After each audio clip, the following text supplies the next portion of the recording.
everybody. So today we're going to be talking about the farmers and their plight. So if you're not aware, I think it's the 19th of November, there's a huge protest of farmers heading down to London to protest the inheritance tax that's been placed on them that's going to destroy lots of small farms around the country. I want to talk about my first ever job was working on a pig farm. Most people had paper rounds and stuff like that. I used to work on a pig farm on the weekends, and it was some of the best times of my life. It was character building. My granddad got it for me. He worked on a farm when he was a young lad. I was shoveling grain into grain silos. I was feeding the pigs, the animals, shoveling hay, cleaning out the pigs, and that kind of thing. And I loved it. But I'm an outdoorsy sort of person anyway. I love that type of stuff. And it was character building. It built me a work ethic that, you work hard and you get rewarded for it. And farmers do work hard. And I said this in a tweet yesterday, that nothing says working class more than a farmer working his land. And it doesn't, does it? Anyway, go on to something else, because this is something that people don't realise. That I heard this somewhere else as well, that the only thing that keeps humanity going, human civilization going, is the fact that we have 6 inches of fertile topsoil and the fact that it rains and people to cultivate the lands and cultivate the crops. Without any of that, human civilization goes extinct, basically. That's what happens. That's why we stopped being hunter-gatherers and we started farming, because we realised that if we produced our resources instead of taking it by chance that these things were going to be there, we have a greater chance of surviving. And that's the basis, that's the foundation of all civilization, isn't it? Right, we'll go in to see what this particular person says. So this is James Melville, and he says this: "This is absolutely outrageous. Former Labour political advisor John McTernan. We can do without farmers. We can do to farmers what Thatcher did to the miners. It's an industry we can do without. We don't need small farmers." So I'll play the video and then we'll have a little chat about it. A privileged status for their farms, and I think that may or may not be right. I'm personally in favour of doing to farmers who want to go on the streets, we can do to them what Margaret Thatcher did to the miners. So just to be clear, John, you would beat them up?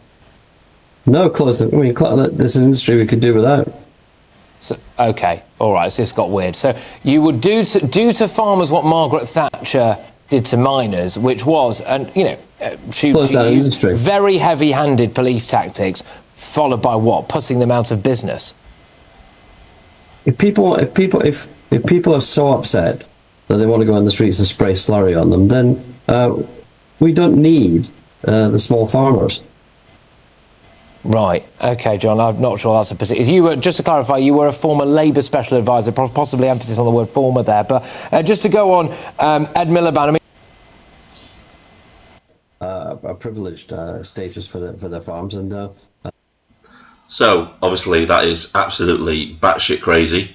If we didn't have small farms, then we would be screwed, because people would starve in this country. And I want to harken back to World War II, when we were under siege by German U-boats, and the only source we had, apart from the convoys that were coming from America to bring us food in, that obviously the Germans were attacking with their U-boats, the only backup we had were the small farms. So if we get rid of the small farms, and say in the future we find ourselves in a similar situation to World War II, we'd be screwed. Our people would starve. It's vital that we have farms. In fact, we should be encouraging more farming for this country to make us food self-sufficient, so we don't have to rely so much on importing food. If we grow our food here, it becomes cheaper rather than importing it. And this is what this person here just doesn't understand. And again, it just shows how out of touch our politicians are with the average everyday people on the street. If this guy thinks that we can just get rid of all the small farms, it's a crazy idea. It's just insanity, isn't it? And we can see this being carried on through to the present Starmer regime. It's obvious what they're doing. They want to put the farms out of business because they want the land for themselves to put their crazy solar farms on. Not much point in having lots of energy if people are starving to death. Is it really? It's just insanity.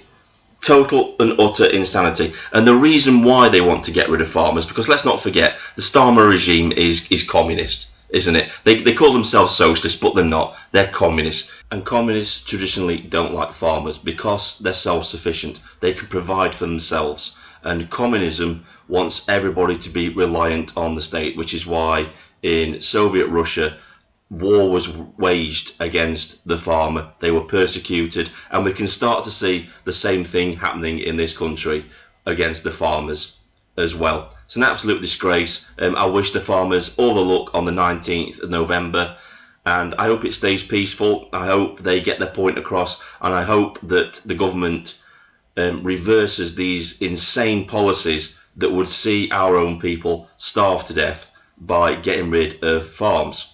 This is Vindicator, signing off.